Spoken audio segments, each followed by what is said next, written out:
May. That's right.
Hi, Lava. Glad to be joined with you again to commentate some amazing matches.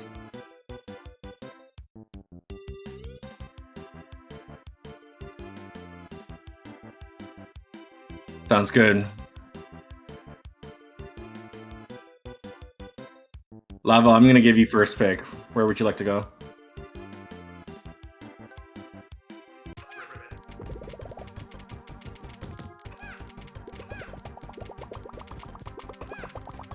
Okay, this is still early on into the set, so at least we'll be able to commentate much of the set then. It's already looking kind of scary for Beefin. Had to raise to get that single garbage clear.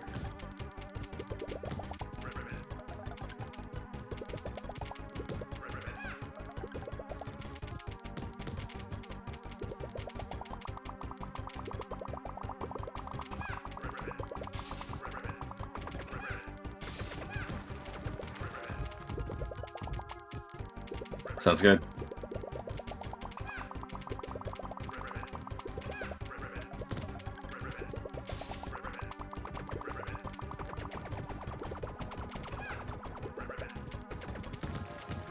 Big attack from Beefin. Gonna keep Sanker busy for a little bit.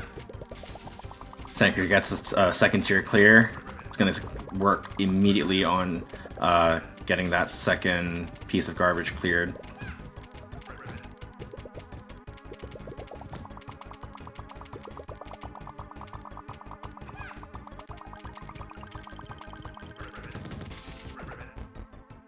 Oh, but stack raise did Sanker in.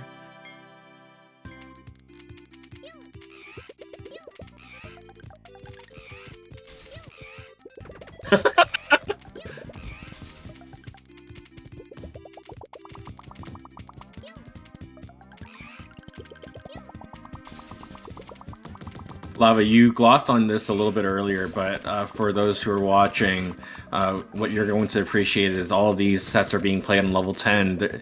Level 10 is extremely unforgiving. You only have one frame of health. If you're topped out and you have no clears going and no stop time built up from chains, you're basically, you have 1/60th of a second before dying. You have a 6 color, things move faster.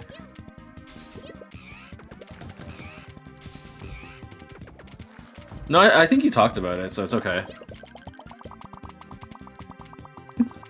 It's okay, I forget stuff all the time. I just vibe.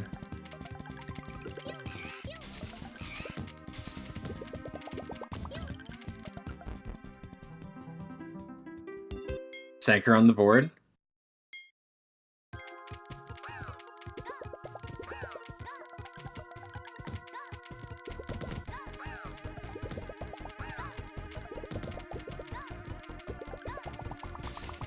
Oh, I got a message from like Newsy, like saying that you're not audible on stream. They said they can't hear you on stream, but like, I'm assuming I'm audible. Kami only hears one person. Okay. I promise I'm speaking with someone else, Kami, and it happens to be the streamer Lava.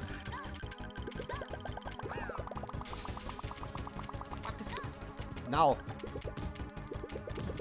All right, you're good. We'll we'll do like a reintroduction.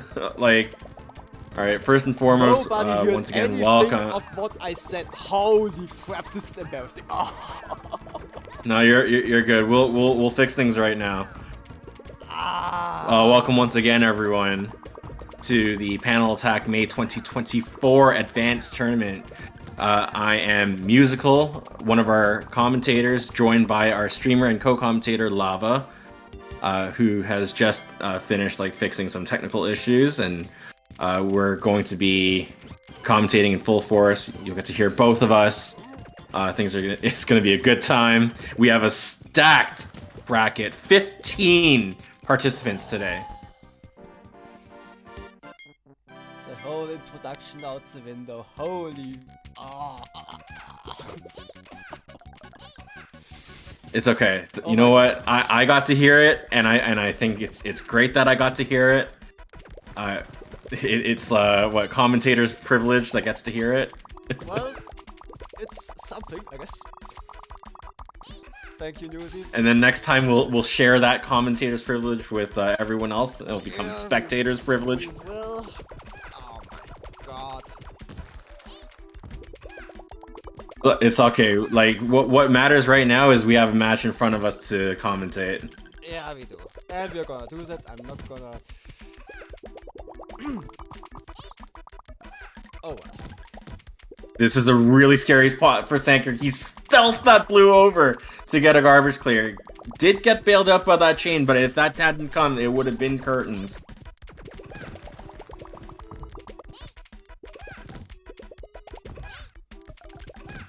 Will he get the purpose? Yeah, he got the purpose in time. Alright, Beefin needs to carefully downstack to avoid overburning. Manages to get a clear, but is going to be kept busy with that lingering piece of 6-chain garbage, followed by another piece of 6-chain garbage.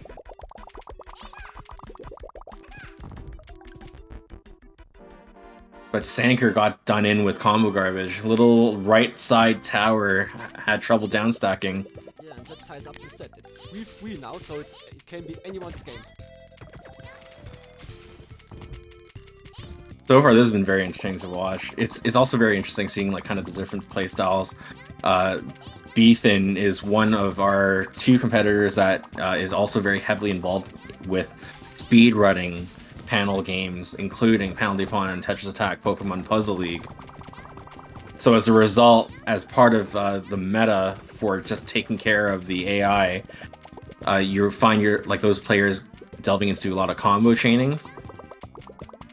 Fill up their opponent's screen as fast as possible with minimal shake. And as a result, you can see how Beefin is very good at working in combos into those chains.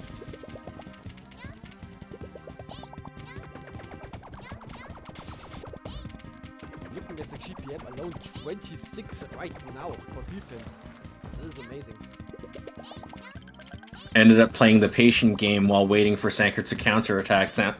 And so far, throughout this past minute, Sanker had been focusing primarily on defense, is going to be biding his time to send a larger attack to start threatening Beefin with some more fatal type garbage. Yeah, as he has to, because if he only sends combos, they will be cleared up extremely quickly and do nothing in the game. But that ghost clear really hurt Beefin there. I didn't see that exactly, but judging by this garbage spread, Sanker did a good job.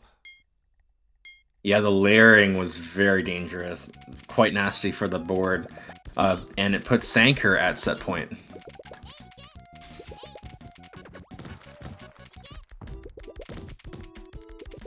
Things were really scary for Beefin. Managed to clutch out a good downstacking sequence, but needs to get a garbage clear very soon.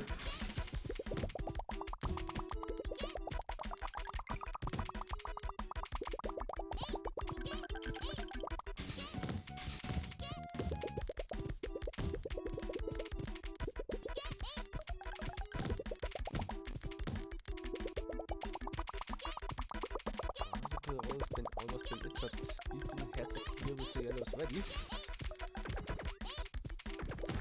Smart move from Beefin to go for a 5-chain there and start putting a little bit of time delay on Sanker's board. It's going to force Sanker to have to work through that with all of that garbage piece on screen. Beefin also not topped out. Sanker will have to drop a bigger chain as next. Gets lucky with that transition chain. One of the panels revealed was a purple, and it was just what he needed to get a garbage chain right into the next layer. Oh, that was like scary for both players, but Sanker came out with the 5-3 victory.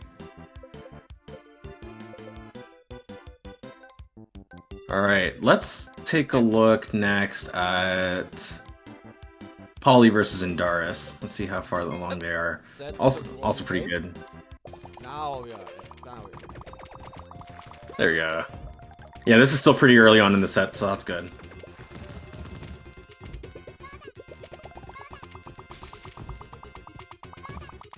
Oh, and Darius rammed over like to the right side and got a solve there. Couldn't follow up, skimming off the top. It didn't look like a very pretty solve, mind you. But Also, sometimes that's how it goes. Yeah, go ahead. Regarding the stream, I upped the scale a bit. Let me know if this is better or you prefer what you saw before. Well, it looks good to me. Okay. I guess we'll see what other people in chat have to say as well, so I'll monitor that too. Yeah, will as well. Howdy Mario 777. Hey, long time no see. Nice to have you with us as well. Indaris having the better start here. Poly only sent a little bit of... Wait, I'm watching the wrong stream again. Poly only sent a little bit of combo garbage while Indaris started out with a big chain. Yeah, those are going to keep Poly extremely busy. Poly will have to save panels if he wants to be able to reliably counterattack. That early 5 and 7 chain is putting in work. Yeah, it's delays what Poly can really do because he has to play defense for a while. And in the meantime, Indaris can... Oh, couldn't find... That was so unfortunate. Stack up the offense. While I was watching that top layer reveal itself, I was like, okay, there's no immediate garbage clear, so the first thing you have to start thinking about is, okay, well, how am I going to skim off the top to expose a garbage clear? And Poly definitely struggled with a little bit of that, especially under that high pressure situation. You only have so much time during the shake animation, and God help you if it's a piece of combo garbage where you have minimal shake.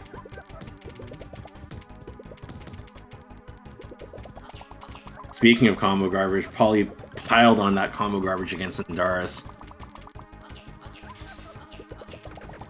Ooh, that was nice. Seeing a double lag chain sequence, rewarding that with a piece of 6-chain garbage onto Poly's screen. Keeps up the pressure, almost tops Poly out, but probably quite enough. Poly gets the clear with the... Ow.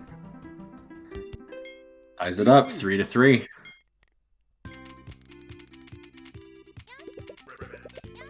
I'm liking it so far. We've been seeing fairly close sets. We got a 5-3 from Sanker and Beefin, and now this is already 3-3.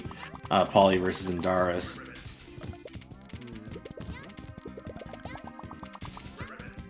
Now when I introduced the participants, which no one hears, sadly, I already mentioned that we basically have 3 death groups. The people they are pretty even. It's true. I have no idea who wins this. None. I think ultimately when it comes down to something like this, it's really who's playing the best today. Yeah. And we've only gotten to see basically 4 players, and there's 11 more that we hope that we get to see during the rest of this group stage. And it might happen soon because Polly is at set point. Yeah, but I have no doubt that Indaris can take this back. That was really good awareness on Polly's side to like just exercise like that little bit of timing to chain into the garbage. Meanwhile, Indaris is looking for a garbage clear of his own, does so by chaining as well.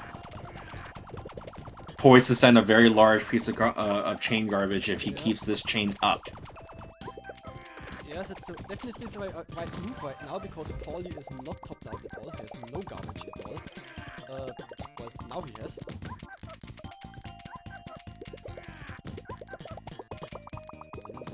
Indaris burned quite a bit of panels to get just what he needs against Polly for sure.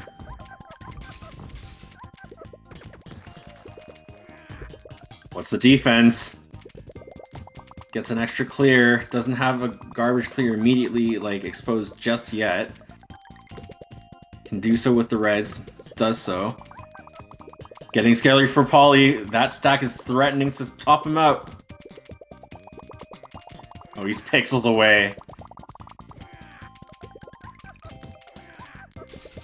I'm getting a note from Newsy again, asking for you, Lava, to turn up your mic a bit. Well, that's now at maximum. Is this okay? Well, I hope so.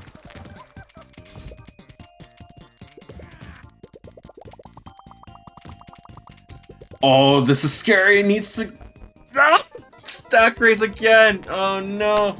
Why is everything messed up today? This is not good. These are nail biting games. Yep, that's they are. GG's to Pauline and Indaris, another 5-3. Okay. Lava, where would you like to go next? Amiibo versus Vassar? Yeah. Let's do it. Nice. So far we've been pretty good finding like sets that are still very early on. I like that. It saves us from getting whiplashed into like being thrown back into the lobby, barely getting it to see any action.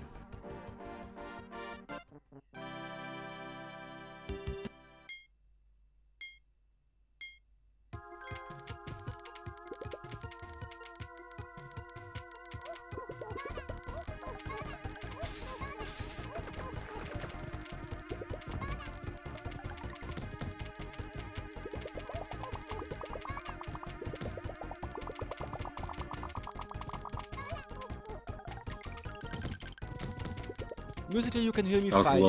It's just a stream, right? Yeah, I think that's what it is. God damn it.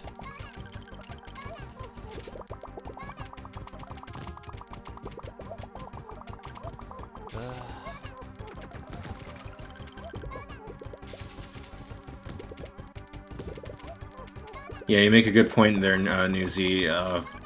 Vassar has won many advanced tournament titles over the past little while. Definitely one to look out for. Oh, that was really scary. Like, it wasn't exactly like a far left, far right side tower situation, but similar concept where Amiibo was kind of left in a really bad scramble trying to downstack two separate towers. Wasser is now up 3-0. Amiibo looking to get on the board. Good awareness, trying to keep the red propped up for a garbage clear.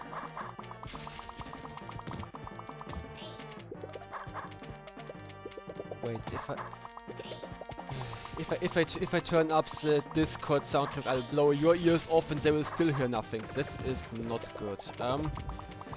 I can always like just lower my own volumes. It's okay. Like, you can try going for it. Kamigano says lava sounds a bit better now. Well, a bit better, but probably not ideal yet.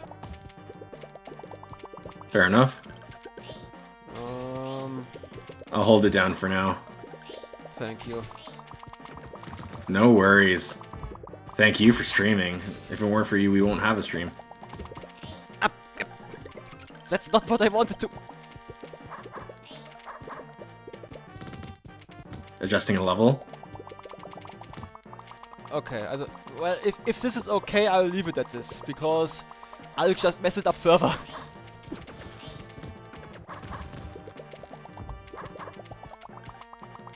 Speaking of mess ups, that's something that I was worried about it because Amiibo was caught in a really bad situation. There were a lot of combo garbage that had just gotten revealed, like had revealed fresh panels all in a wave, and then like the defense following that wasn't exactly clear. So even though you might have a lot of panels, if you're overwhelmed by that, it's almost like a deer in headlights effect, Yeah. where you just kind of freeze dead in your tracks, and it's like I don't know what to do. Usually when that happens, you die. At least on level 10, because there is only one frame of health.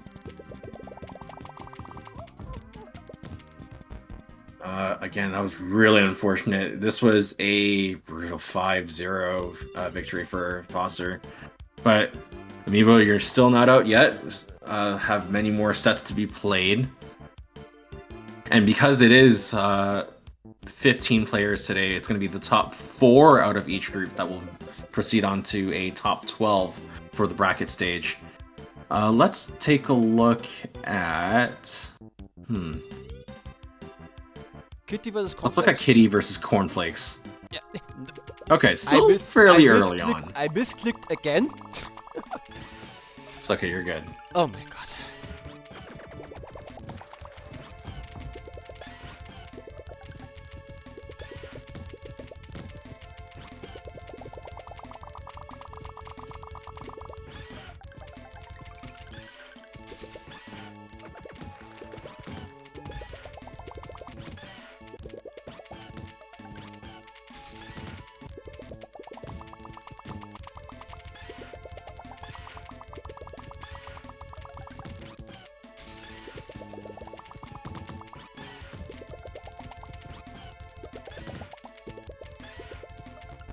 Oh, that was really scary. Kitty kind of froze a little bit while that last clear was going. Had some time to set up a 4 combo, but just had to like move on from that clear rather than freeze. And from that, Corn ties it up 2-2.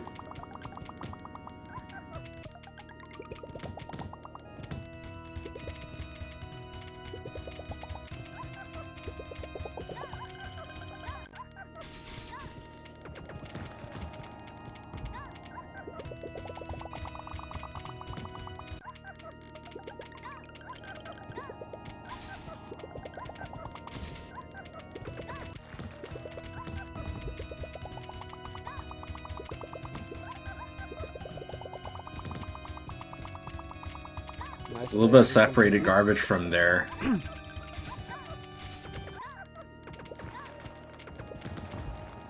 Oh, Corn overburned there. I like the idea of sending that big attack because he saw, okay, Kitty's not topped out. I need to send something bigger. But unfortunately, sending too much just did Corn in there. Conceptually, that wasn't that like it. You know, I totally agree with it. Now you just have to like fine tune that, and you know that you will be safe even after burning X number of panels.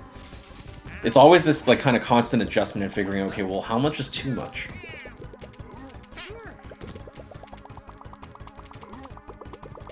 Yeah, too much is always the amount that that locks you out or ends up giving your opponent a bit too much time. That's right. The difference is one situation allows you to come back, Yeah. while the other just Another kills you. interesting thing on that is like some players, I find that when people in the Discord start talking about various strategies, you can see kind of different types of like mentalities or personalities manifest, where some would tend to overcompensate, where others would tend to undercompensate. So the way that the advice or instruction or ideas have to be worded, like you almost have to like kind of fine tune it to the player. So like if you know someone is gonna overcompensate, then they're gonna say you'd have to say, okay, if you think something is too much, it is in fact too much. Whereas if it's an undercompensator, you'd have to think, if you think it's too much, you haven't done enough. It's always interesting to see, okay, like how is their like kind of perception feed into all of this. Talk to them like you would talk to a customer in retail.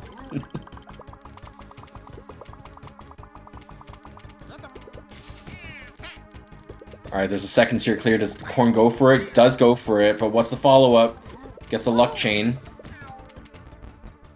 Got done in by stack raise, and now Kitty is at set point. Yeah, Korn had some opportunities there, but probably didn't see it. Looking at the top, he had the purple clear into the cyan maybe, but yeah, difficult to see. There was also a +6 in the right in the middle. But in a situation like this, it's not always easy to spot. Or should I say spot in time? I have plenty of situations where I see the clear, but I just don't have the time to go for it. Those are really harsh, because like you know what you need to do, and then you even start enacting a portion of the solve, and then all of a sudden you die. Yeah. Some like of course like some people can talk about endlessly. Well, it means that you didn't set up things right, or yada yada yada. Like it's, I think each situation is kind of different.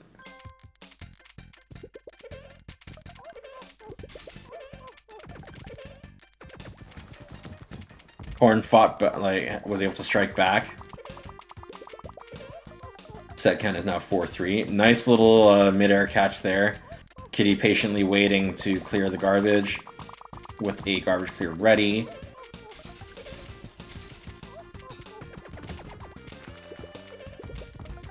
Kitty scrambling, opts to down stack. Did have an immediate clear, but instead cleared below. Set up a chain before returning back to the top of the stack to get another garbage clear. That was smart, trying to manipulate the purples into a nicer shape to go for a guaranteed garbage clear. Good awareness. Meanwhile, Corn, had a lot of panels, and like they kind of fell into an awkward position. Was able to react to the yellows, but wasn't able to execute the solve. This is another 5-3. GG's to Kitty and Cornflakes. Yep, GG's.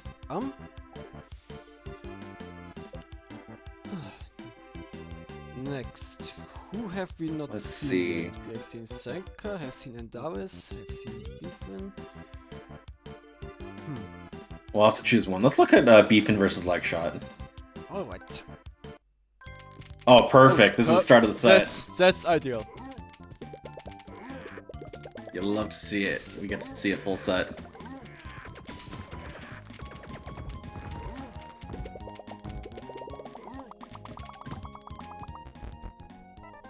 Ooh, left side tower just did Beefin in for that first game.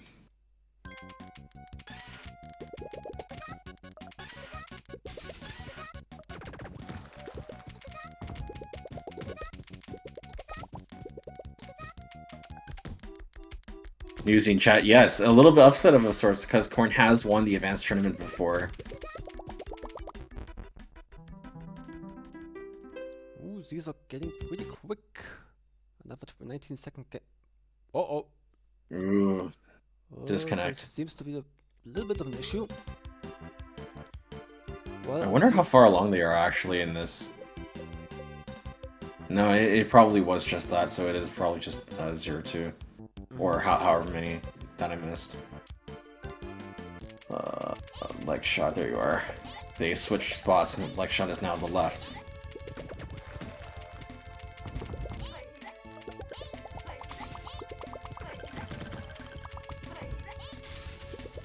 As far as we know, it's 2-0 for Legshot, but as you mentioned, we don't know if they disconnected before, so we don't know the real score. Yeah.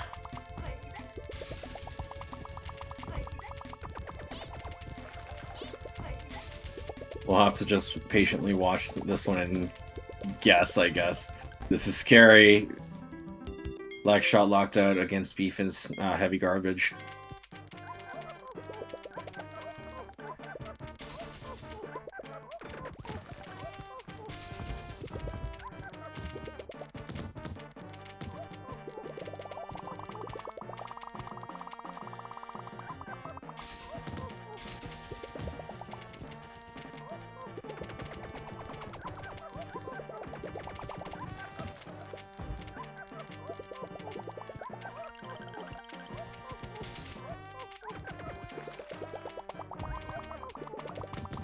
I just realized, this is unfortunate. I wish I had more time to mention it. Both players that game, they were rocking 25 or so GPM for, during that first 30 seconds of that game.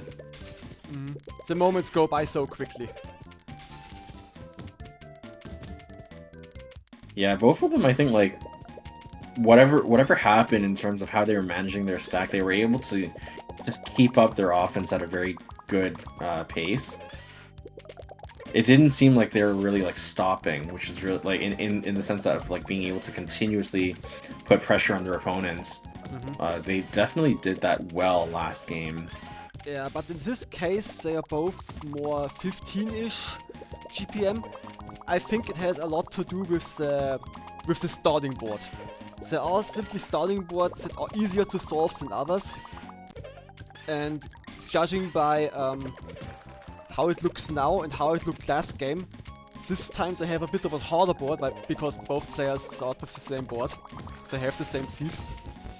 And Yeah. last game they had an easy time with it. It seemed to be an easy to solve board against last game, a little bit of a harder to solve board.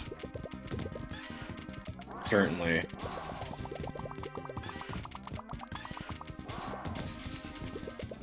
Because that's what I feel a lot of times.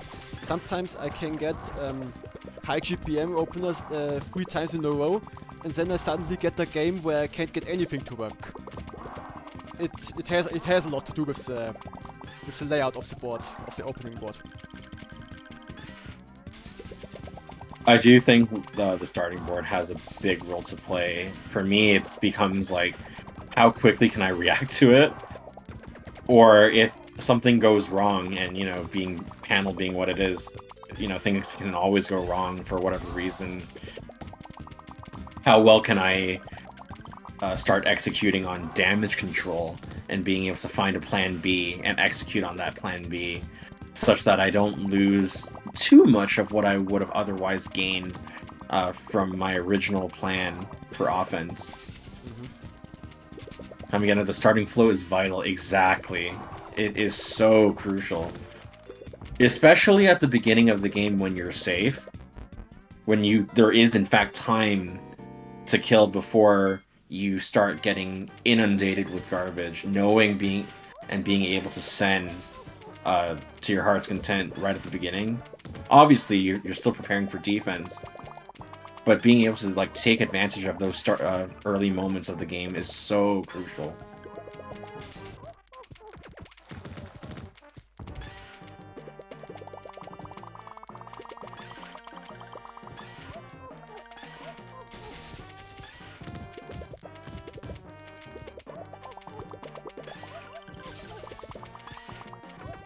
Just a reminder to those who are watching on stream, there was a disconnect earlier in this set. I think Legshot had taken 1 or 2 games, so I'm not sure if this win right now is the end. Yeah, this end. That was the end of the set. So I think it's like a 5-2 then for Legshot then. Let's take a look at Spaghetti Yolonez versus Polly. Yeah. I haven't seen him before. And it's only 2-0 for Paulie right now, so it's still open. Fierce Game says Zami. Oh yeah. This is like, I think because of how threatening level 10 is and how unforgiving it is, like how crazy it is, the kind of flavor you get from these games is a little bit different from those that are played on, let's say, like 5 or level 8. they're still like it doesn't make them any like they're still exciting, but these ones, like when you know that there's always some form of imminent threat, it definitely adds that layer of excitement and suspense.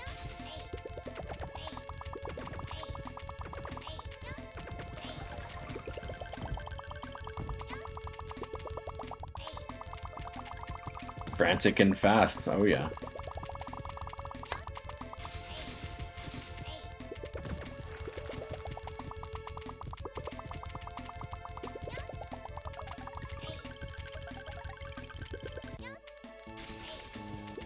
Ollie trying to mount an attack against this large piece of garbage, but it's going to be flooded with follow-up garbage from Swag. Yeah, definitely. Swag definitely in the offense, right, in the driver's seat right now. Is not topped out, while Paulie is, and yep, that's how it goes. That was Too much textbook combo. follow-up. Yep. That was so good. Like, just continuing chain at the bottom with... and follow up with a lot of combo garbage. That's exactly how it should be. Fantastic.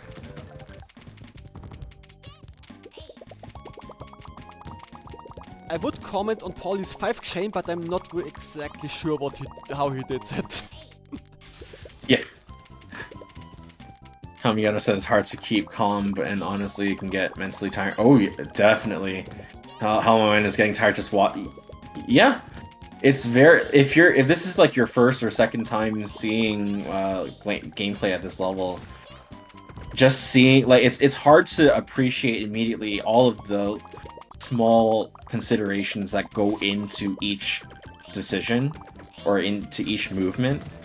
Why are they defending now when they can continue to attack? Why they're attacking now when they should be when they could be defending or clearing garbage? Why did they go for this extra chain link here? Why did they go for that combo there? That was a nice little finesse from Swag to clear off so much of that right side of the board. True to his name.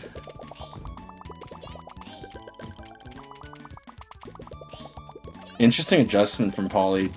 Was able to...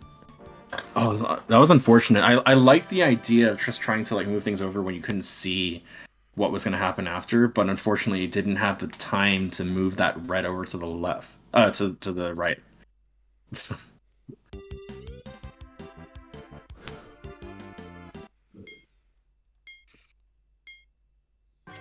As a side note, Swag doing some pretty commentary. Sometimes I think watching panel is even more exhausting than playing panel. I don't know if that makes sense, but to me it feels like that sometimes.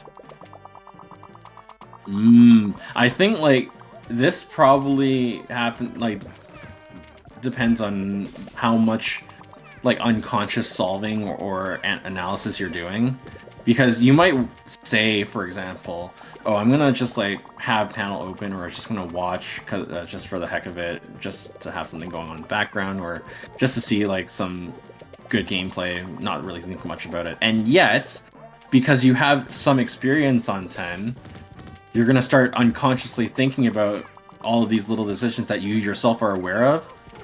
And then all of a sudden at the end of the set, you feel like, wow, why am I so tired now? Yeah. Yeah, that's basically how it goes. The brain is doing so much implicit solving and working. It's crazy. Like, once you see a solution, it's really hard to unsee it.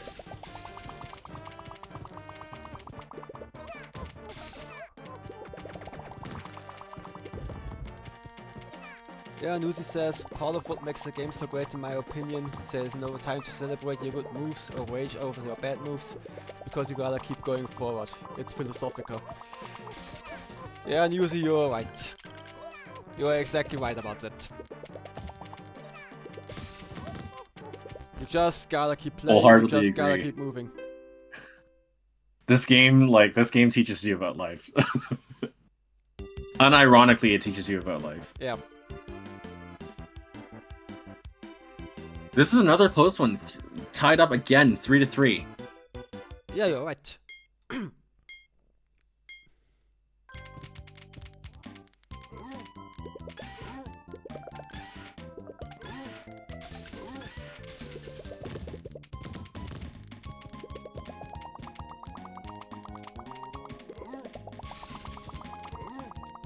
Just taking a look at tournament chat and Discord, it looks like there are only a few sets left to complete. That was some One of poor them all offense from have Paulie been there. listed. Paulie is at set point. Swag has one more set to play. Kitty and Bramp have one more set to play, like each other, and Group B is all done. Swag and Paulie are in Group A, so after Swag is this set is finished, Swag will have to play one more set.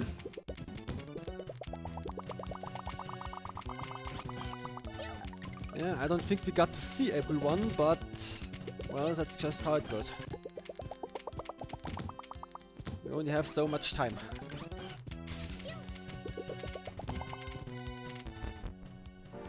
Yep, and that's it. Yep. Paulie wins. Wow, all of these 5-3s.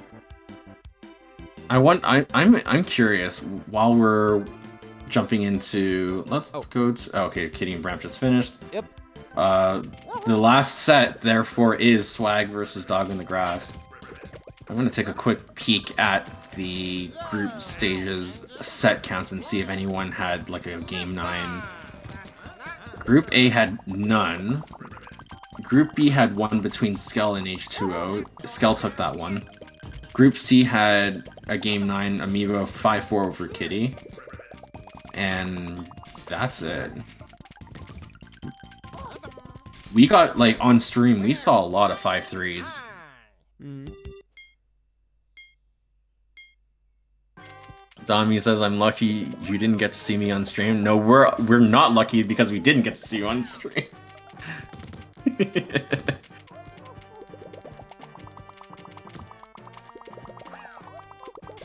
Actually, speaking of which, I want to take a look at the standings. Let's see. Okay, well, despite that, thank you, Dami, for playing. I hope you enjoyed your experience in the advanced tournament. I have seen you grinding a lot on 10, so I'm sure you didn't give it, like, I'm sure you made it very difficult for your opponents to actually, like, take the sets. Let me take a look at your set records. Yeah, 5-3 against, like, a 3-5 against Paulie, that is not easy.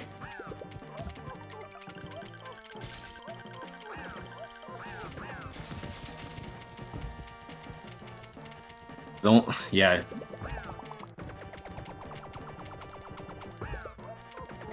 You're only gonna go up from here.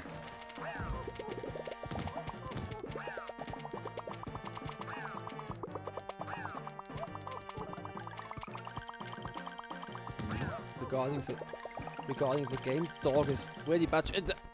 Dog was in the driver's seat for most of the game, but he got sniped by a combo storm in the end. This is one of the games that prove you just have to survive, you just have to buy your time, and then when the time is right, throw some offense of your own and you might win off of that. Just survive is always a valid strategy. Just don't die. One thing that's always really worth keeping in mind is just the blanket assumption that you're going to be flooded with combo garbage as soon as you stop clearing. Even if the assumption doesn't ring true, having that in mind will at least spur you to think about defense when you think you're near the end of a chain or near the end of a clear. Of a clear's animation, that is. Because if you're not thinking about defending and that assumption of being flooded with combo garbage actually happens to be true, then you're just dead. Yes, that's what I like Combo Storm a lot for. The trainings mode. Exactly. It's in that regard, being able to prepare yourself to defend on command. That's one reason for why Combo Storm as a training ground can work, or training mode rather. Yeah, it's just that the Combo Storm in of itself, it just prepares you for one situation at a time. Like, if you set it to the regular, the +5 combo garbage storm, you just get prepared for that situation over and over again when you're getting flooded by +5. when there is a slight deviation all of a sudden, that could throw a wrench in the works. That can mess you up, and it's not comparable with a game against a real person. So let's say you're capable of surviving 5 minutes in Combo Storm each and every time. It is still, you still have to keep in mind that it's just that one situation over and over and over again. So once you're getting hit with ×4 chains, ×3 chains, +4 combo storms, that can mess you up in certain situations more than the regular +5 you're used to. So it's important to switch it up once in a while to get used to other scenarios. Because if you it's so true. People can ask you, right? It's like, oh, like, yeah, it's so true because, like you said, you know, like if you can survive 5 minutes on Combo Storm all the time, all that means is that you can survive on Combo Storm for 5 minutes all the time. It's hard to really attach any other qualifications to that. Yeah. And like you said, being able to switch it up and into situations where it's more applicable to playing against a human opponent, it matters much more. That's only like one part of the puzzle or one piece of the puzzle. Yeah. And in that regard, I almost prefer the challenge mode for training. But then it's again the current limitation of it's scripted, which means you can learn your challenge mode opponents, and that's the other problem. So. Oh yeah. So saying that again, there is no better training method than against other people. That's the best training method you have. Says I have a hard time motivating myself to do any of the single player training patterns. I can see how they're useful, but it isn't fun to me at all. I get it. At the same time, like if it's not something that you feel like you can get much out of at the time, then yes, you might find yourself better suited to get those takeaways elsewhere. It may not be as easy or may not be as straightforward, but there's also that motivation level that I think is also worth considering. So if it's something that you might find yourself enjoying more, then maybe it might work as a gateway to get you into the other modes when eventually you get to that point where it will help you. So and for what it's worth, I do think every player's path to improvement is different.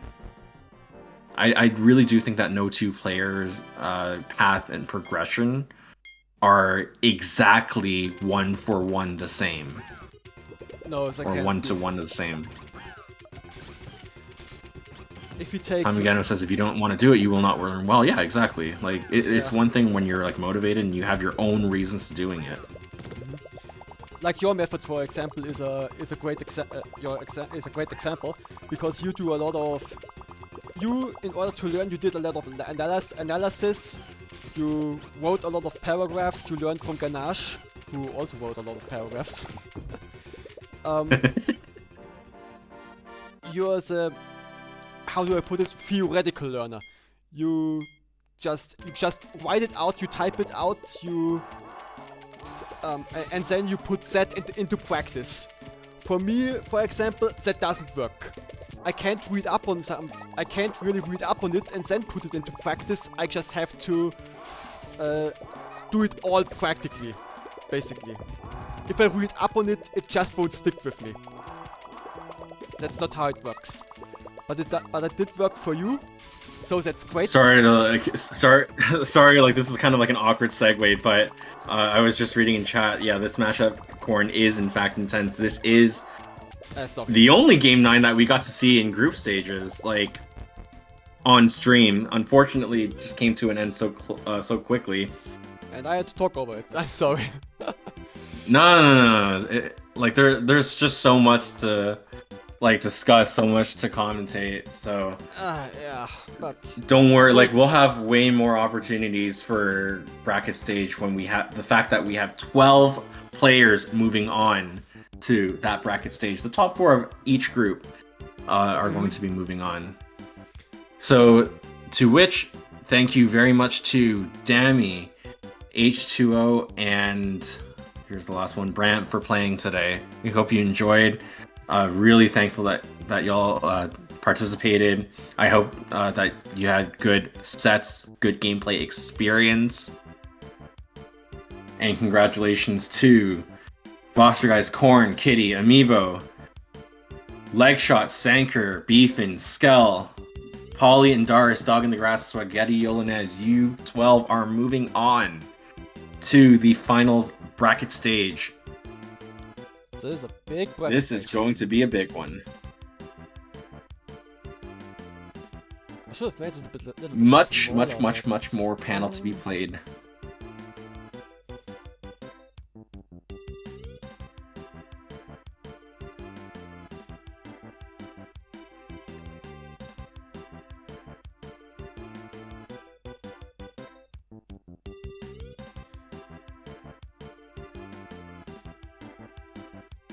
Longest finals announcement ever. Okay. Alright. I think with that, like, we're just waiting for an announcement from Chaos. Just typing it right now in the tournament chat. I do think we're going for a brief break before we start the bracket stage. We'll be very brief because we have a lot of sets to go through.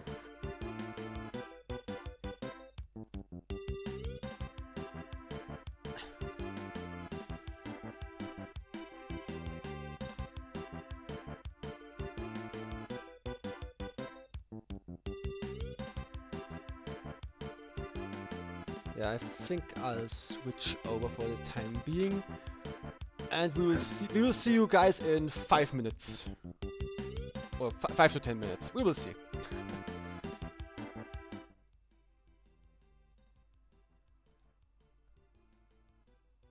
Alright, so far not bad. I'm gonna have to get a refill on my drink because we were Yeah. talking quite a bit because that was a longer-ish group stage. Very thankful that we had more people because the sets were so close. Yeah. I hope people are not able to.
So, we are back.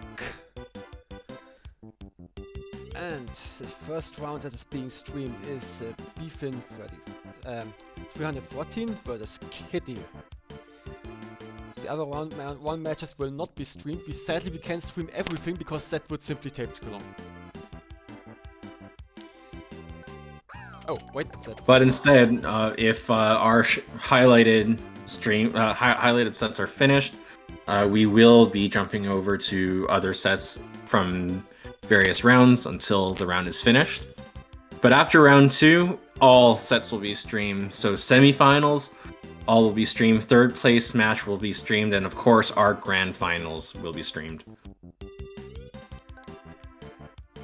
Yeah. Again, we would love to stream everything, but that would involve a lot of waiting time for our participants. And that just... we simply cannot do it. But for what we can do, I'm going to be setting up a prediction for our highlighted matches. Yeah, right. So this includes Kitty versus Beefin.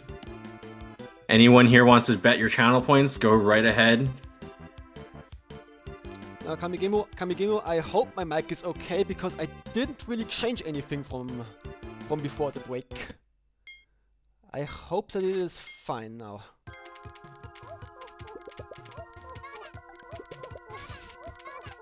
Skell immediately goes in with 1,000 on Beefin. I respect it. Dami going in with 10 for Kitty. Sanker with 500, alright.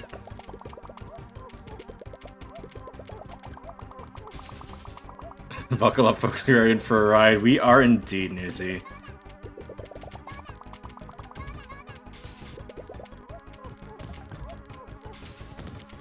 Oh, wasn't able to solve the left side in time.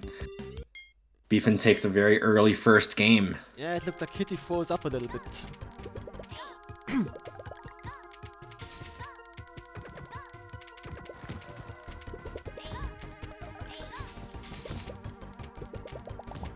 A little bit of a slow start from Kitty, focusing more on the defense right now.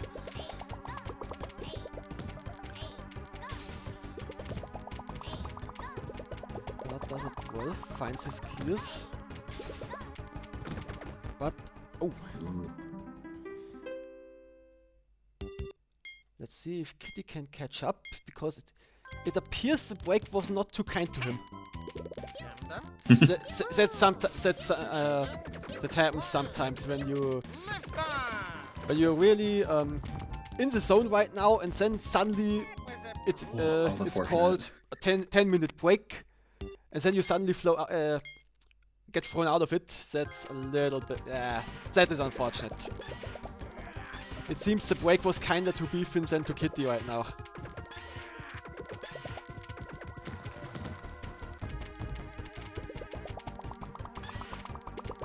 Okay, predictions are now closed.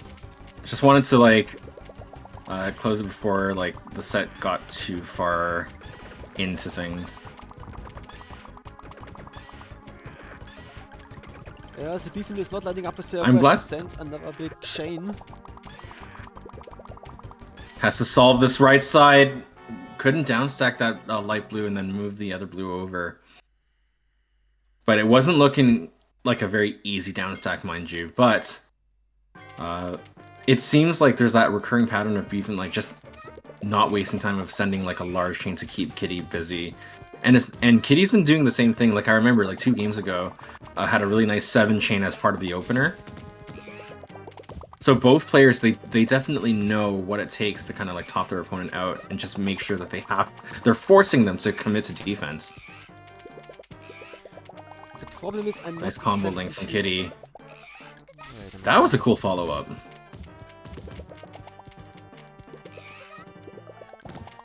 Slide from Beefin, but couldn't follow up into the garbage clear. Kitty is now on the board.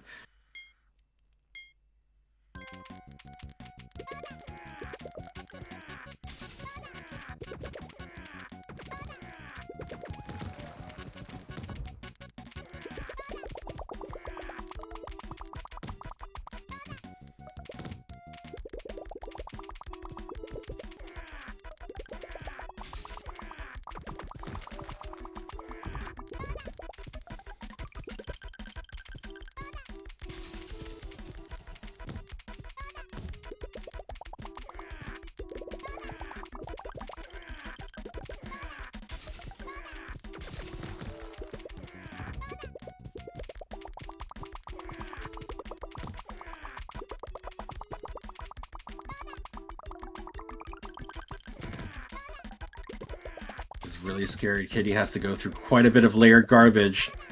Needs to get a garbage clear soon. Running out of panels with these extra burns. Yeah, it's a good thing he found the Cane. +5. But now he has to clear with the yellows. And he gets a cyan clear. That was lucky. Gets another lease on life. Very close calls for Kitty.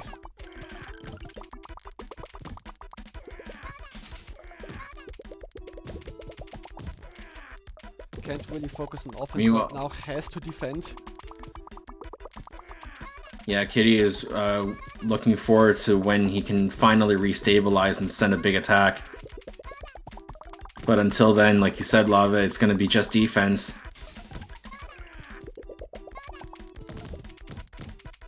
Very methodical down stack there, building towards a clear. Meanwhile, Beefin has not taken his foot off the gas, but unfortunately, he let the combo garbage pile up on top. Had the defensive clear in mind, but it's like you said, Lava, there are those times where you just don't have enough time to move over, and like you run out of time, and it's too late. Yeah. But it was impressive work for Kitty there, surviving until the time was right. Oh. That was unfortunate. Yeah. GG's to Beefin. Yeah, I'm still blaming the break, by the way. It's just Fair not enough. kind to some players. You're going to move on. Oh yeah, I get that for sure. Beefin, you're going to be moving on to round 2 to face against our #1 seed from the group's Polly. Here's outcome. So There we go. the other players are still. Beefin takes it over Kitty. Done. Alright. We still have some more round 1 matchups to go to. Where should we go next? Yeah, I just jump into Spaghetti versus Dog, which is only at Do it. 1-2. That is our. Wait, where's our. So they're tied up now, 2-2.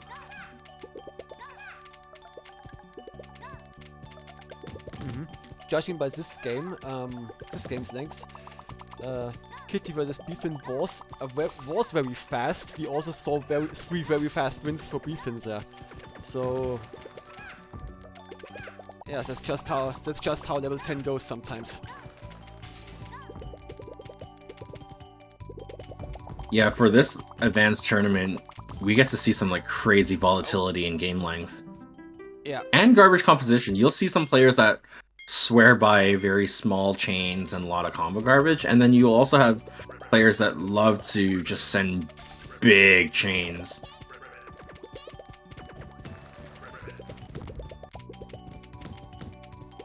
Neezy says this was a matchup that was great in pools. Happy to see a rematch. Oh yeah.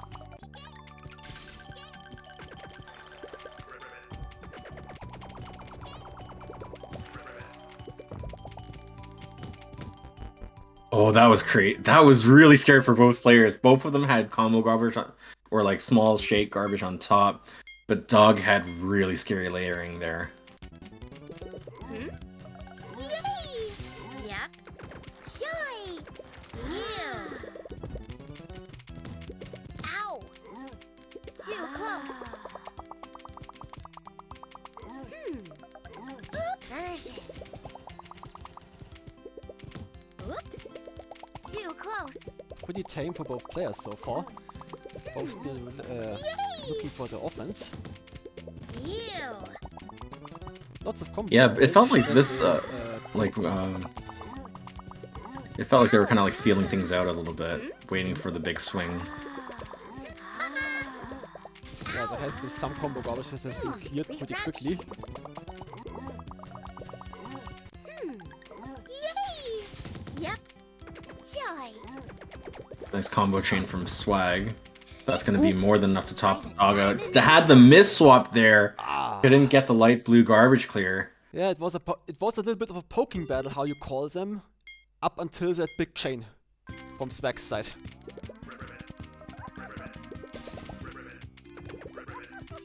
And this puts Swag at set point. Let's see if any of our other sets have finished. It's like Sanker Amiibo still going on and Darius and Skull still going on.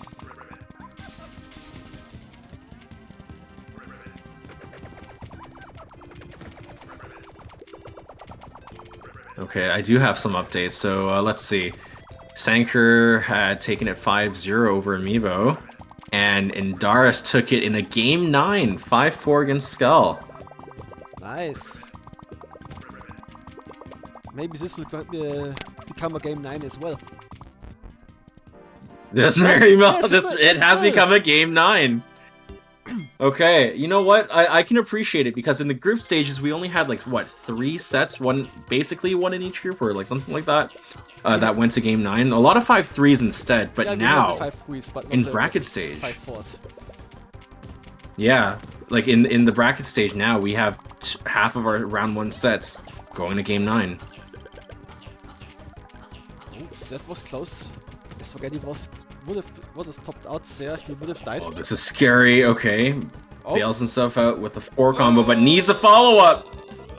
He needed a combo there Oh, to stay and then alive to gain Dog. some stop time, but he didn't have that. Dog takes it 5-4 over Swag. And we'll be moving on to face Legshot, which will be our next highlighted set of this round. To which I'm going to set up the prediction right now. So if anyone wants to gamble channel points, get your points ready. Wait, Obby always is 4 or? Yeah, because all of the other round 1 sets are done. Alright, wait, let me take a quick look at the bracket. Oh, this is how it's going. The people who got kicked out for now are Kitty, Skell, Spaghetti, Yolonaise, and Yumibo. Thank you all for playing. And with that, we are moving on to our round 2. Oh no, that's the wrong game. I'm very sorry. This is where we're at. Alright, I'm Dog in seeing the grass some versus bets. Legshot. Gal betting some points on Dog.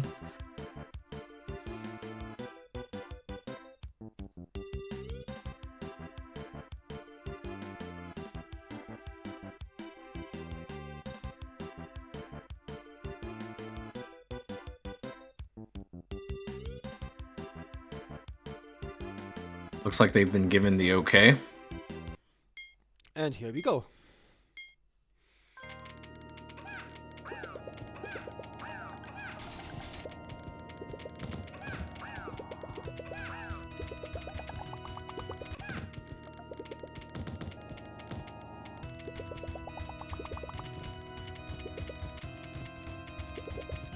Skull says, I wanted to fight Dog here, but I'll just cheer them on instead.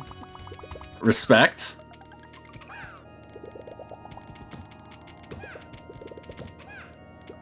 Who bet 500 on...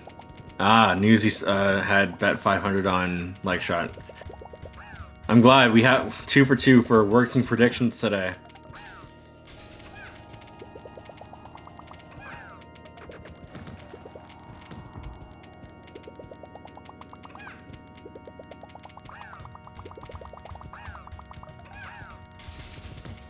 Nice little slide there for Dog. Very low offense for now. Seems like both of them kind of ramped up just about around the same time. Both sent like a 4 or 5 chain in terms of size. But it was Legshot that had the higher stack and got done in with that piece of 4 combo garbage. With time to polish off those villains and bring back peace to our world. Ooh. He says, I'm not sure who will win, but we gotta have a good bet in there. Someone brought it up to 500 on Dog's side. Let's see who that was. Ah, okay. Gal brought it up to 1-1. Was a nice stealth from Dogs, yeah? I know I'm pretty late on the stealth, but couldn't mention it when it happened. It's alright. Stealth are like by nature fast, Yeah. so Ew. Oops. Ow. Those were some last minute adjustments from dogs, yeah. That's always dangerous when you're just the clear is halfway done and you think you're set, and then you suddenly see something. Whoops! I should do this or that, and then it's almost already too late. Those last seconds adjustments are always scary. that was literally what that was, Lava, just there, where Dog was trying to adjust the position for that garbage clear, and it only turned out that RNG was on Dog's side, and it's like, no, you should have just stayed put. But it's hard to like react to that, especially when it's the leftmost panel from that layer. It's the last to be revealed, so of course, like, unless you have god-tier reaction, you're not going to react to that. Like, no way. 9 times out of 10, you're just bailing to the next like to a part where you think it's safe. Yeah.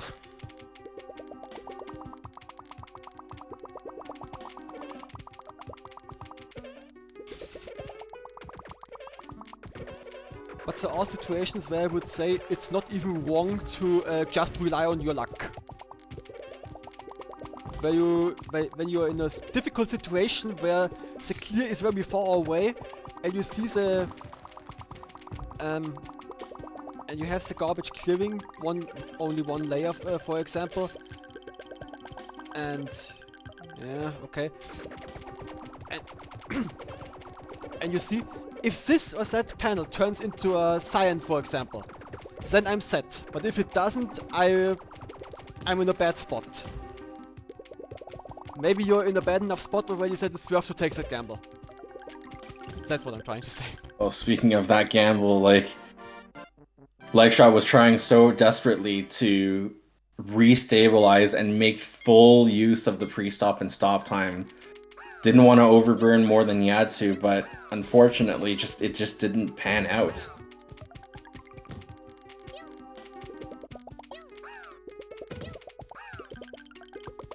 Lucky break there with the 6 combo for the garbage clear.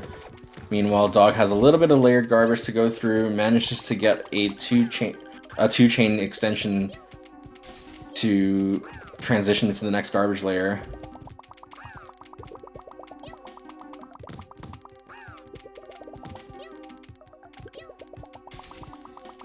Unfortunate, like, mid-air catch, but it turned into a chain link, but Dog needs to react to that and figure out a follow-up.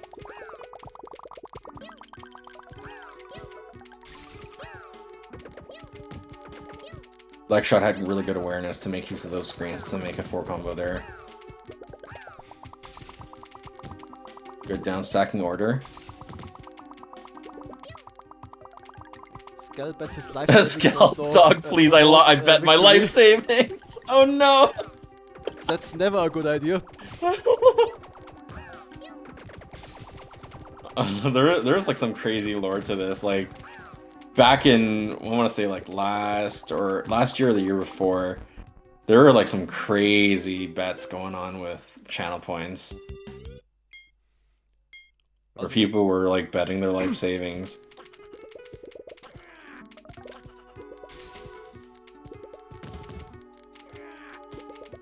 Okay, speaking of which, I better close the prediction now before people add more.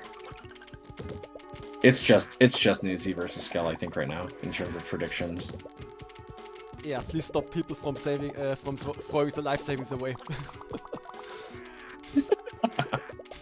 I mean, right now... We can't give them, like, super informed decisions, but... Right now, Dog is winning, so that's good for Skell. But... it's still a bad idea. But right now, positionally, Legshot has advantage with pressure. That piece of chain garbage is fully on the screen, and it's going to keep Dog busy for a while. Meanwhile, Legshot only has combo garbage to deal with.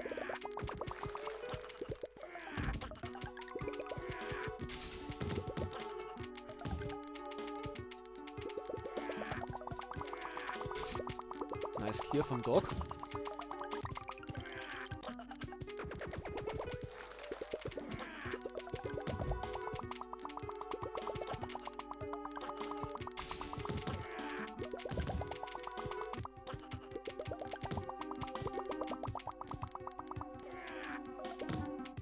Dog under huge pressure.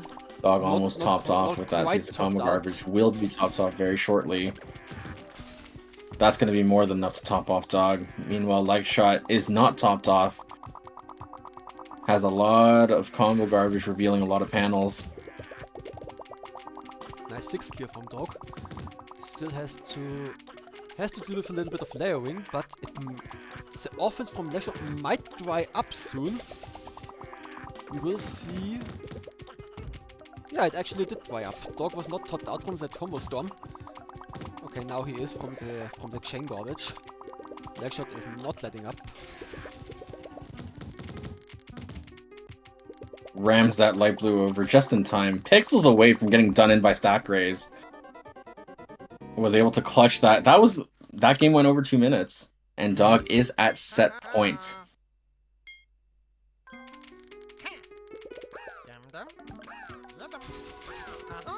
Meanwhile, let's see how some of our other scores are going. Sanker took the set 5-4 over Vostergeist. Another game 9. Wow. Sank beat Voster. Nice. Cornflakes 5-2 over Indaris. These are some... Oh, wow. Okay. I think... Okay, no, I was about to say that looked like a Shogun setup, but I wasn't sure. Leg shot claws back. It's now 4-2 in Dog's favor. Kamigeno, I think the number in penalty pawn is 13, if I'm not mistaken. I think it goes up to a times 13 chain. Or is it 12?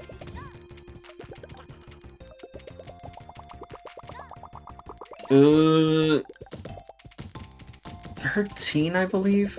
After which it becomes, like, mystery. Yeah. If we're talking, like, penalty pawn Tetris attack. Yeah. I think it's 13. Yeah.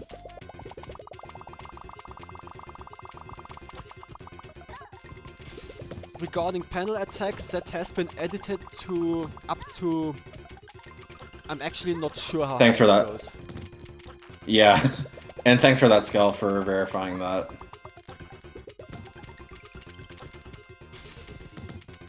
Yeah, Skell is another, like I mentioned before, like a speedrunner, so definitely knows these.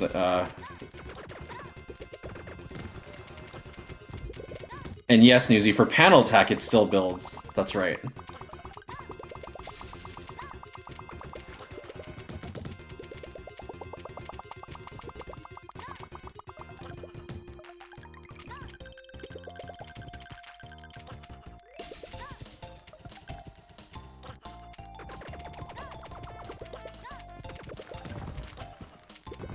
Dangerous situation. Sent that in the Legshot. speedrun and got us 24 second stage. Oh, It's not Legshot, optimal at all. no! That's true. Ah.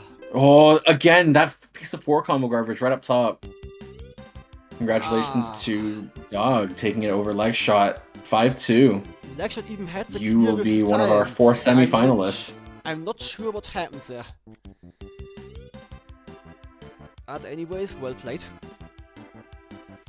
Since there's still another set going, that is not the set I wanted to jump into.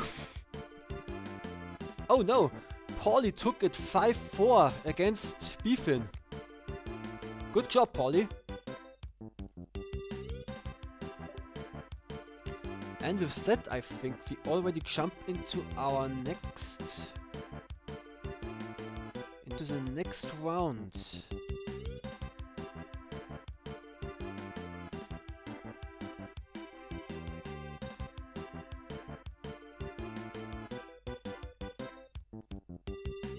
Okay. Solid. Yeah, very nice to see.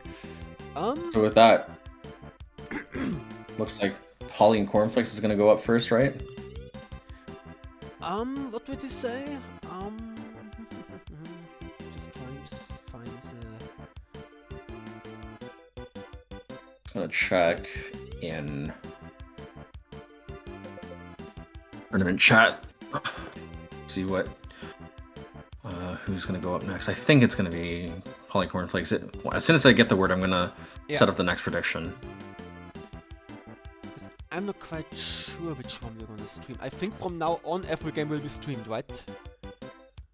That's right. So both semifinals matches, third place match, and the grand finals. Yeah. Okay, Chaos is checking in with Polly, seeing if needs time to take a break before moving on to semis.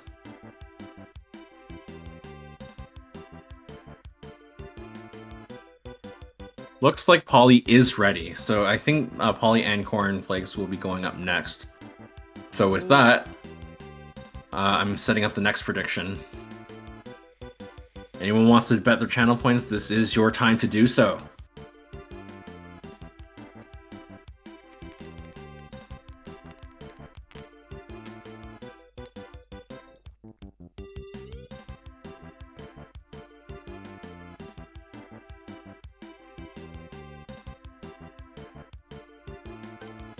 They met up in the lobby.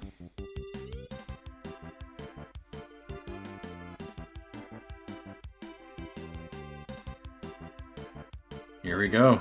Let's see. Yep, they're encouraged to select. Oh, people coming out with the big spenders.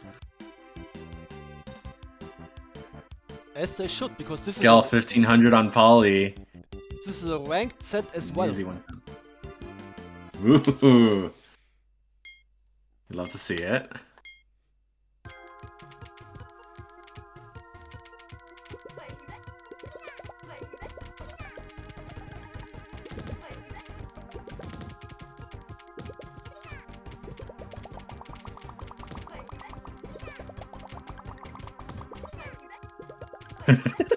Skull, better windfalls. I had my money on Beef and you beat him so.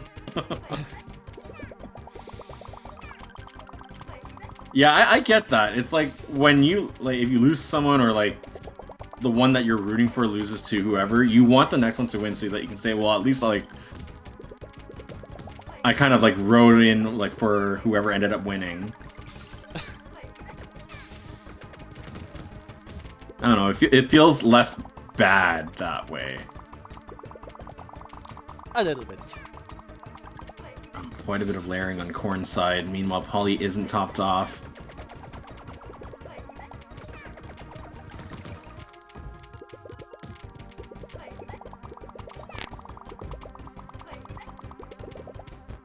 Oh, couldn't bring that last panel over in time and downstack one more row, giving Polly first blood.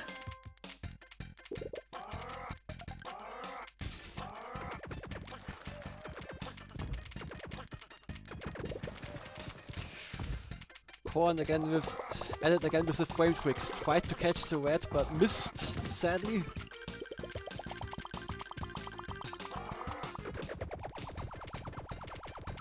Double delay from Polly. This is me sending quite a few lines of garbage Corn's way. Was able to downstack. Oh, missed the Shogun setup because of that extra clear. Probably wasn't expecting that vertical purple clear which ruined the Shogun.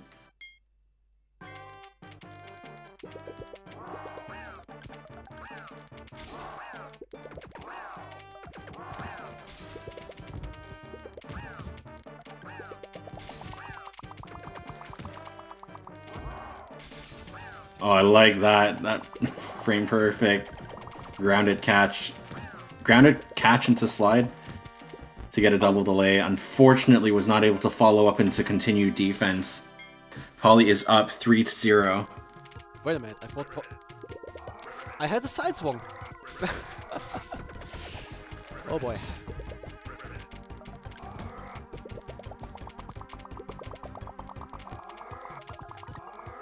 Nice dive from Complex.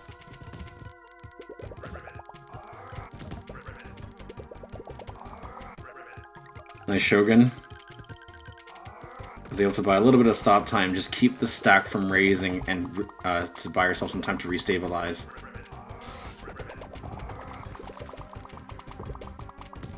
Very similar situation to that game one where was struggling to downstack. Got the downstack this time, but had a follow-up piece of garbage come right behind it. And Polly is at set point.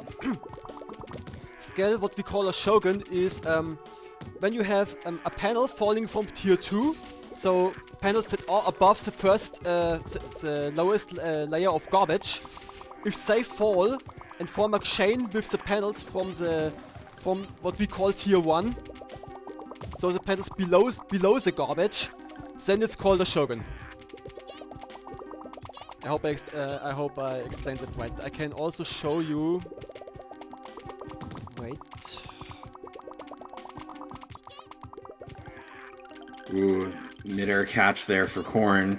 It translates into a big 5 chain. That's gonna swing momentum right into Corn's flavor for this game. Corn not topped out. Basically in the same position that Paulie has been for the past 4 games. Raining the hurt with that 7 chain follow-up.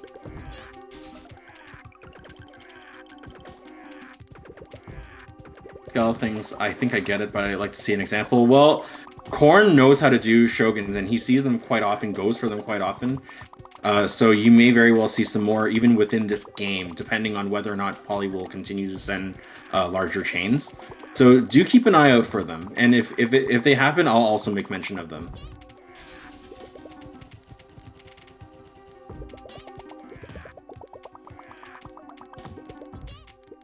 I think Paulie also does know how to do them. I don't know like how often he does them compared against Cornflakes, but yeah, usually like the higher skilled like players, they're at least aware of them, and if not, like they do them. That was another example of a Shogun, and it required some setup where Corn had to adjust the fall distance for that panel by filling in the well with 2 panels, so that instead of falling 4 rows down, it only fell 2 rows down. Here's another Shogun. I feel like Corn's probably listening to the stream while we're talking about this because he set up another one with the reds. Yeah. The real and the draw from that is it also like it functions as simultaneously being able to counterattack while you're defending. Because yes, you're building up stop time, but at the same time you're sending chain garbage just by setting up that Shogun. Good slide from Corn. This is scary for Paulie. He has a lot of layered garbage from the multiple pieces of chain garbage on his board. But that stack rate, oh my god, the stack speed! It was raising so fast, almost akin to EX speed, 43 speed level. That game almost hit 3 minutes, but just got done in with the strays. And Paulie is now your first of 2 finalists. Corn, we will be seeing you again in the 3rd place match. That was a nail biter, game 5. Ooh. Strong showing from Cornflakes, yeah. Lava, I'm not even playing, and I feel like I need a breather. I'm not going to take it because like I'm so hyped, but holy cow!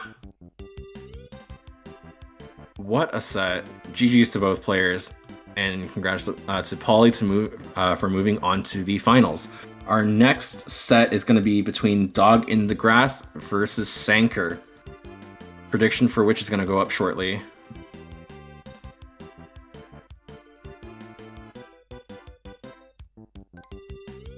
They already met up in the lobby. And the prediction is up as well. And it's going to be another ranked match. Love to see it. People are brave today.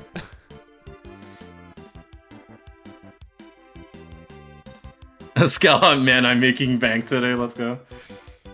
Let's see if your luck continues to hold out. We have another prediction up.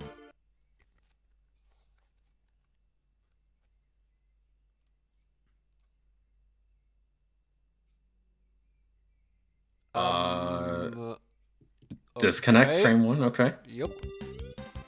Take 2. Maybe. We just have to wait for them to meet up again.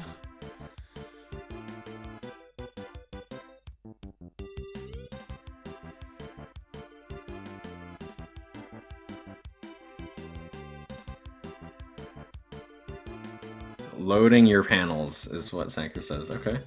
Loading my panels. Too many panels. It's too many panel sets, it seems.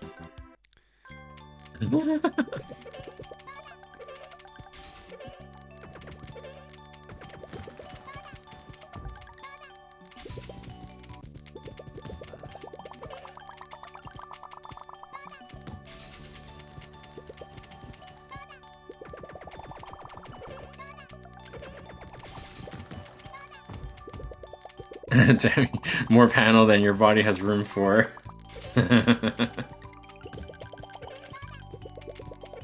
That was smart from Dog, knowing that there might not have been an immediate garbage clear, decided to pop a combo early, buy some stop time first, giving yourself more time later to adjust your stack as needed. Unfortunately, couldn't follow up into the eventual garbage clear later, giving Sanker that first game.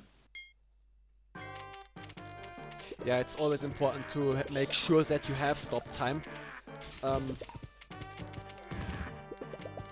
Because without it, you're pretty dead. Especially because, as we've been saying all day today, this is on level 10. So it only takes one moment, one lapse, a single mistake, and that could spell the end for that game. Yeah, that's because it's important to act preemptively. Yeah, the more that you have guaranteed to guarantee your safety, like everything is like done, planned in advance. Or if you have crazy reaction skills, because I'm not going to completely discredit or disparage that, because it works. So long as you have a way just to keep yourself safe, and you do it, then at least you can stay alive and keep fighting. Because the drawback of the strategy is of the preemptive strategy. Let's say you give yourself stop time and you still don't get the clear, then you need to do another combo, give yourself more stop time, and you kinda run out of panels at some point. So you have to get the clear at some point before you lock yourself out of options. Exactly, you can only burn so much before you run out. Yeah, exactly. That is the drawback. But as long as you end up on a clear at some point, you should be fine.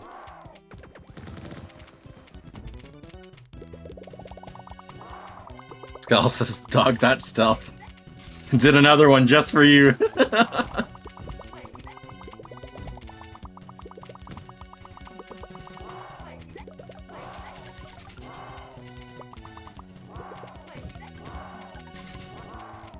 Ooh. Almost looked like a bit of a misdrop, but Dog was very tactical of like keeping certain panels propped up to keep the garbage from falling too much, and really trying to make use of all that shake time. And it was enough to take that game against Sanker. Oh, Taman in the chat. Nice to see you. Taman, another member of the speedrunning community.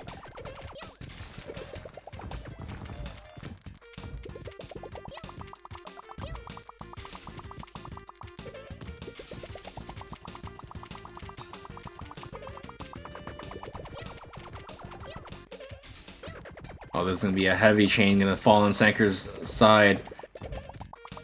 Very few panels to work with. It's gonna have to bide his time. But Sanker is no slouch either. Dog has a difficult situation on his hands himself. But Sanker couldn't get that green over in time to the right side. Oh. Alright, I'm gonna close submissions for now.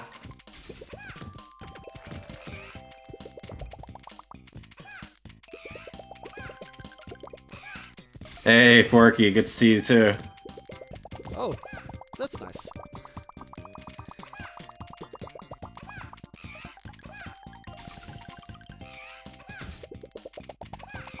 Very good tier 2 management from Dog, rewarded with the 4-chain. Chain links happening all over the place. Unfortunately, couldn't follow up in time. Got done with that combo garbage up top. Sanker is clawing back, bringing things close. Only trailing by 1 game now. Oh, Sanker. Ooh, fancy 9 combo chain link there. Yes, please, more mystery chains. I think the closest that we got, Forky, like some of the earlier matches, we had like an 8-chain, a 9-chain. We're not quite at Forky caliber yet. But who knows, we still have much more panel to be played in this advanced tournament, so anything is possible.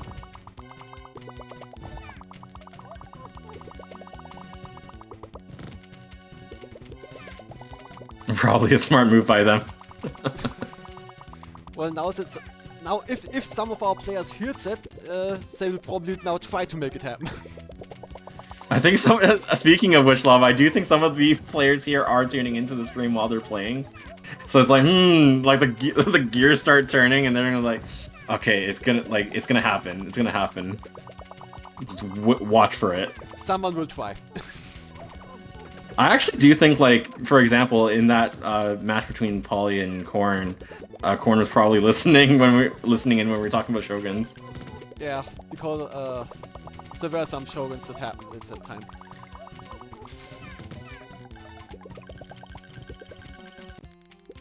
Like, if that was true, Korn, if you're in chat, like, if you did it for the content, that is, like, top tier play. You're trying to spread the word of Shogun? Hey, there you go. And Sanker ties it up 3-3. Mhm.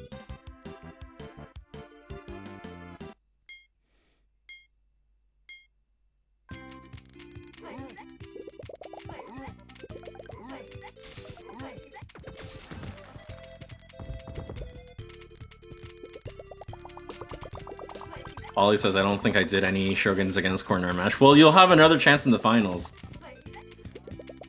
I mean, at some points, Shoguns just become second nature to you, so you don't even recognize it anymore. Yeah, for those who are using it, it's very much like bread and butter for defense.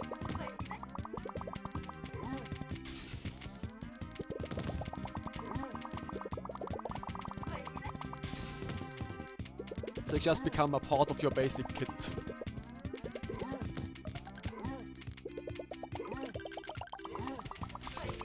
Double slide chain from Sanker.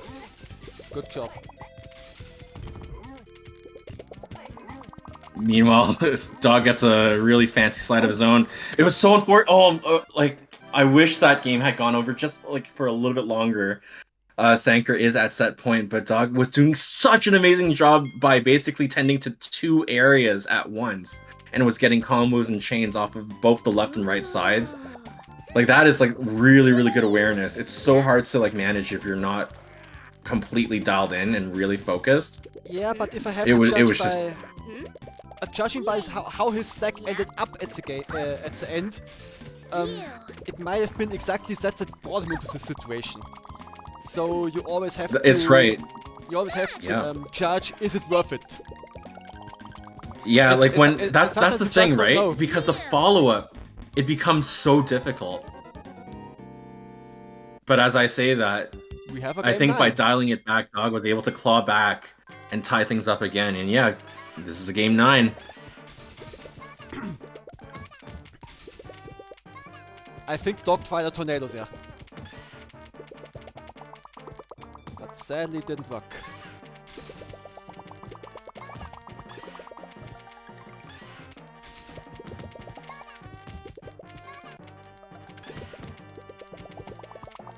That was almost a very scary downstack sequence from Sanker, but was able to get to safety and got awarded with quite a few extra chain links there.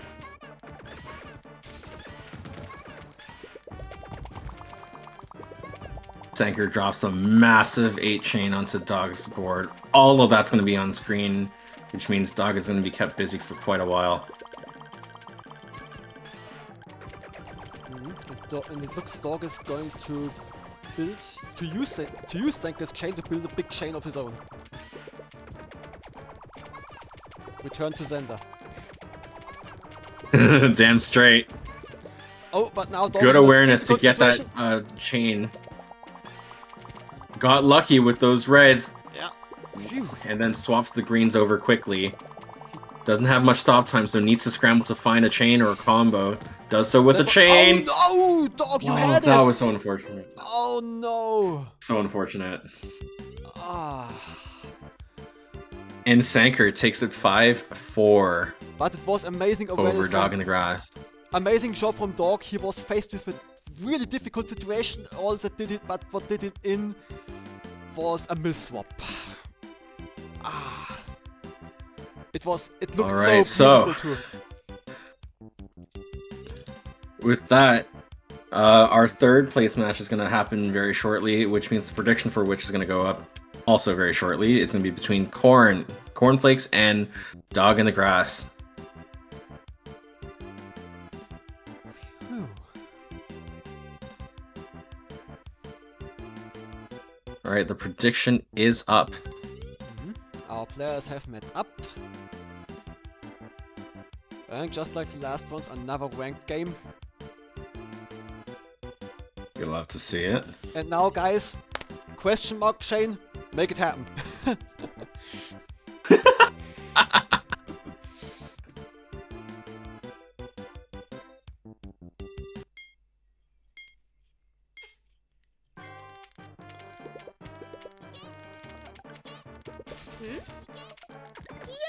Polly says, last time I made it to finals, I lost to Sanker 1-5, hoping this match goes a bit better. Hey, you never know. Maybe this was a fated rematch. Yay! Sure. Ooh. Oops. Ha. It was so scary for Corn. Was able to like path out that solution so quickly. But that miss swap up the top left corner. That blocked the 7 combo setup, giving Dog that first game.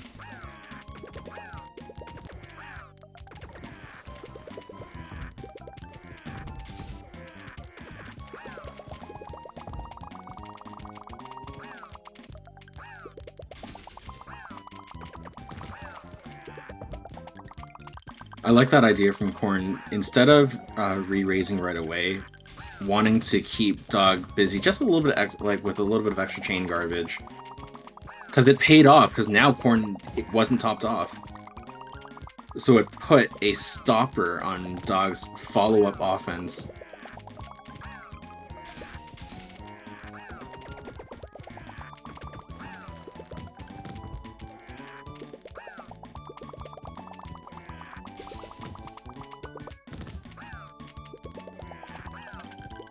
Good reaction from Dog to like drop that left side pillar, but unfortunately couldn't move over to the right in time.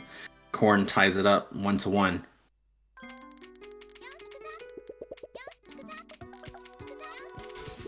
One thing I was also noticing, Lava, like both of these players, they were sporting like 20 to 23, 24 GPM much more often. So they're definitely not having too much trouble getting their offense underway. I find it depends from game to game. There are still games like this, where Dog is on 15, for example, and Corn is on 20. As I already mentioned, I think it still depends on how good you are at adapting to your starting board. I agree. And that was almost really scary from Corn. Wasn't quite pixels away from getting that last row of panels up and dying to stack raise. But was getting dangerously close, had managed to get a garbage clear with more than enough time to spare.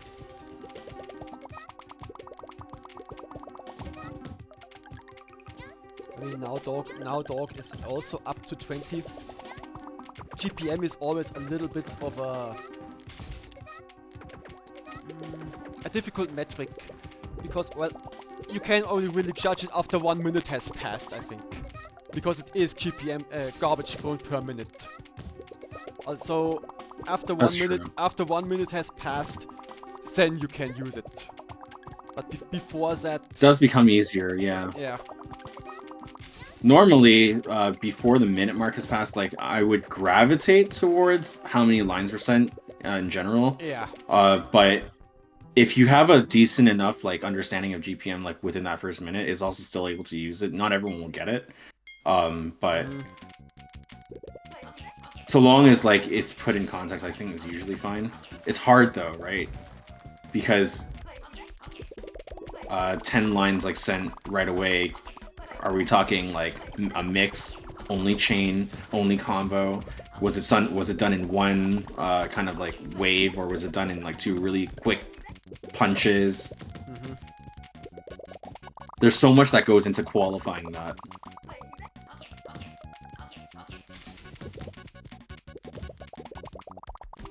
Both players have to deal with a little bit of garbage layering. Both basically cleared through the layering at the same time, getting access to the second tier.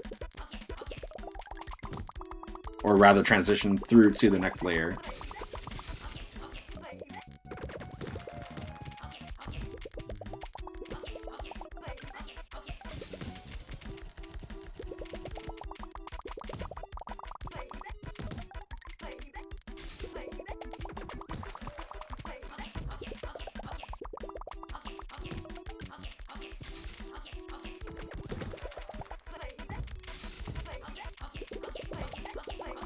Both players basically topped each other out roughly at the same time.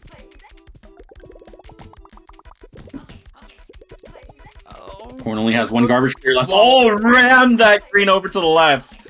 Excellent call, by the way. If instead he tried to move the 2 panels from the left to the right, that would have been insta-death. Had to like make that decision really, really quickly. Corn was really lucky right now. He would have been topped. He would have been locked out. A free roll lockout. Yeah. I love that Corn went for the 12 combo link for the content. But that almost was like death. Yeah. Living on the edge. I respect it. Demonstrating courage in areas that other people would not. Rewarded with a game. Corn is up 3-1. Good job, Corn.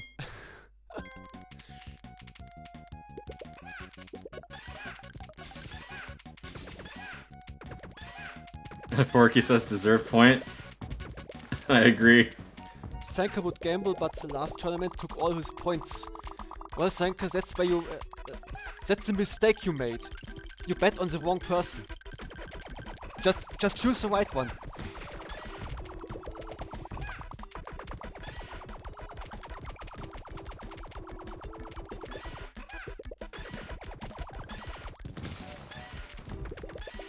Words of wisdom. Dog wanting to really set this pace a little bit earlier, sending a 6 chain and a 7 chain. Now it looks like he transitions into smaller combo garbage.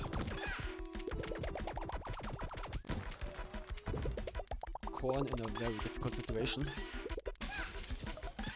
There was a Shogun opportunity with the greens, but it would have been very difficult to set up if you didn't see it in advance. Especially because you had to fill in the well by 1 panel. Speaking of, Corn found a much easier one later. And the cursor was more than ready, I could see. Moved immediately to fixing that. Quick Oh, Dog was trying to set up that 4 combo. It was just down to the wire and couldn't get it. And Corn is now at set point. Corn really has an amazing burst speed. Oh yeah.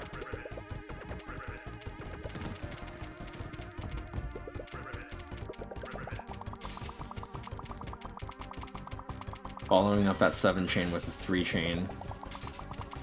Dog tried to Meanwhile, extend Dog is... tried to extend the chain, but didn't quite get the timing.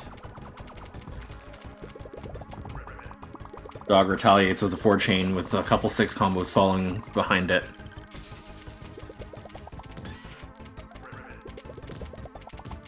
And a bit of a scramble. Found a horizontal clear for the garbage.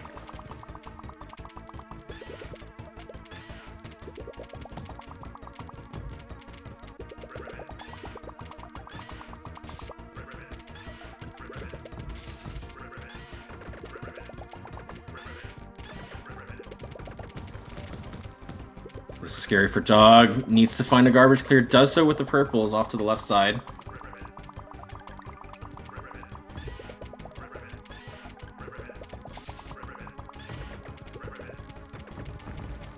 Ooh, that was a fancy 5 chain there.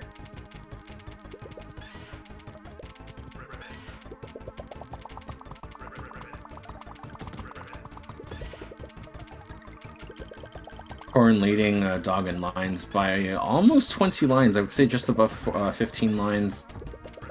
Pretty solid. Dog is looking for a chance to kind of swing momentum back. But needs to get a garbage clear. Is run out of stop time as well. the midair swap when you just don't want it. Or the midair catch, should I say. That was so unfortunate. Well, that concludes our third And- place game. 5-1 for Conflicts. Good job, well done.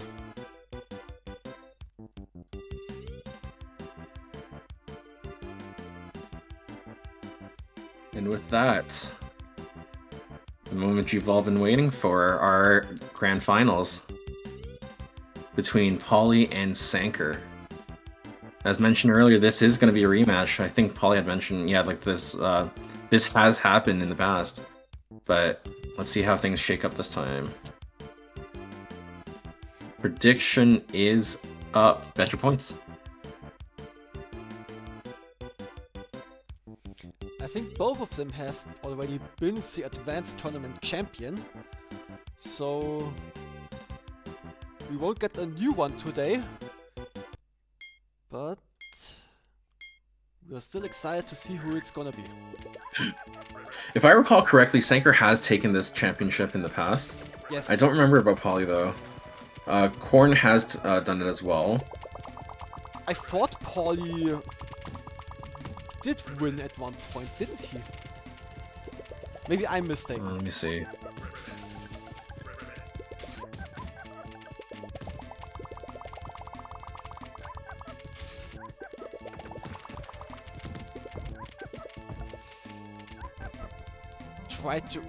Sanker tried to ram the blue one over, but it was a little bit too late, sadly.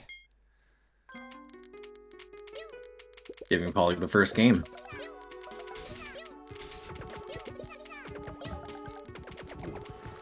Polly wasting no time getting that 6 chain onto Sanker's board.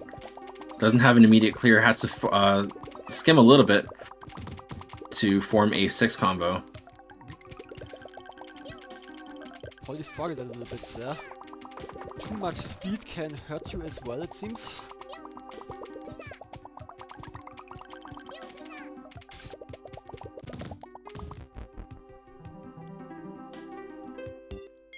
Polly already leading 2-0. This could be a fast one. But we shouldn't count Sanker out.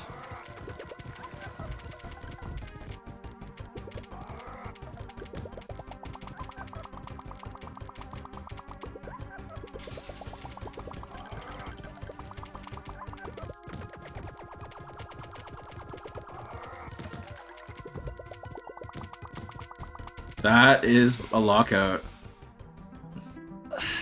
These bigger chains are putting in work. And Polly is like, okay, I'm going to rain these down, and I'm going to zone Sanker out. Not going to give him any panels to work with. Yeah, Kitty, Sanker. Sanker living up to his reputation. Yeah, I was thinking the same thing.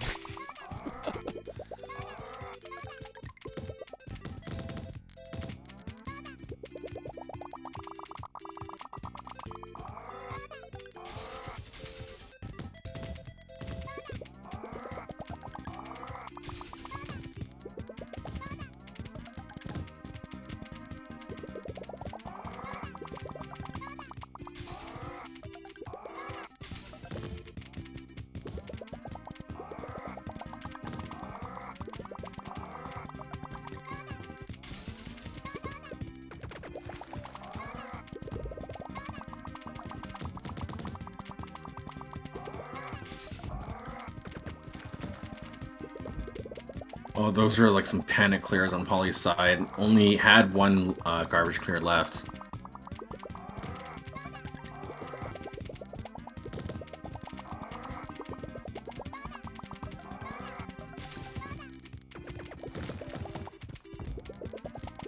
Yeah, speaking of conflict speed, Polly is blazing fast as well.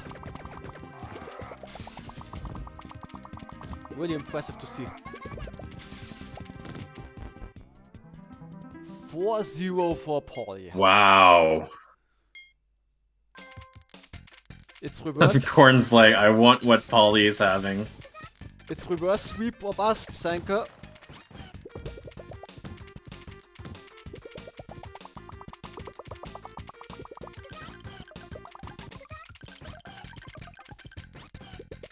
What breakfast cereal is this? What breakfast indeed? Panel pie?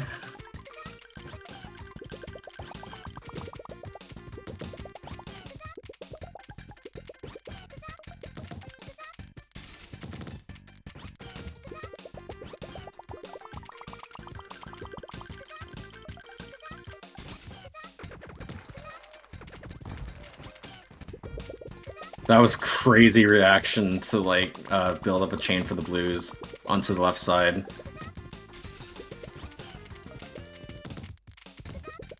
Meanwhile, Sanker's been extremely careful like this game thus far. Yeah. Poly... RNG working in his favor as well. Shogun opportunity, but didn't take it. Instead, just went for a reaction and solve up the top to move to the next layer. What's the defense?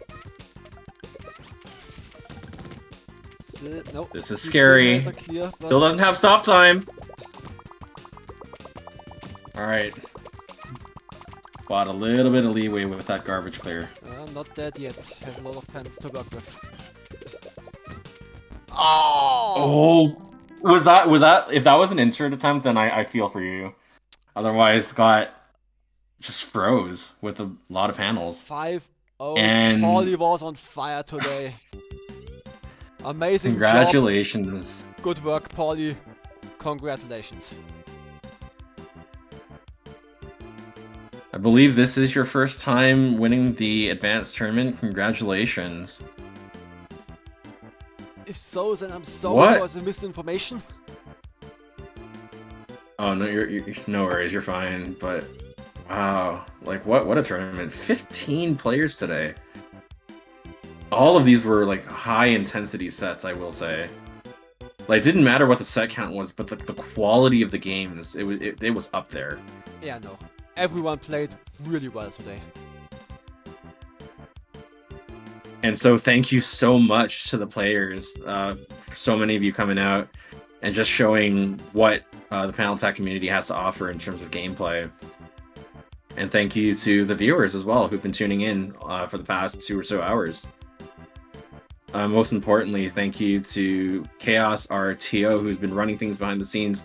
Way more scores to input this time around with 15 players throughout the group stage and the bracket stage, making sure people are where they need to be in lobby, in character select screen, and proceeding when it's time to go. Along with Lava, our streamer and co-commentator, for making sure that we have a stream to showcase all of this talent. Yeah, even though I wasn't I had a little bit of technical difficulties with my mic today, but let's just say I hope that won't happen next time. Until now, every time I did something wrong, but the more often I do it, the better it will get. At some point, I'll have it sorted out. Don't worry. We're all in this together. We'll all help each other. And yeah, like this tournament helpers like group has been amazing for that. So many people like so willingly like volunteering their time to just make this happen. Because yeah, like this is how we're gonna continue to grow the community. And to which our next tournament is going to be next Saturday, same time slot, 16 UTC, 4 p.m. UTC. Our expert tournament open to players of all ranks. It will also be played on 10. This is the best venue to showcase what the Panel Attack community has to offer in terms of like higher to top level skill play. Yeah, so they're going to be the best of the best. And I wouldn't be surprised if we see some really long games there. Big time. Yes, UTC, the time format that everyone knows like at the back of their hand. Here, let me help you if you're... wait, Ken, I think you're Pacific, right? So that would be, what, 9 a.m.? West Coast? Or Pacific time? Yeah, I have no idea about time zones. For me, it's 6. For me, it is 6 p.m. Yeah, that sounds about right. Because you're Central East, Central European. I keep saying Central Eastern. I don't know what's wrong. I also forget. I guess for me. Yeah, go ahead. Well, but this concludes this tournament. Again, very glad. Thank you, players. Thank you, spectators. We are out for now. Take care, everybody. Take care. Goodbye.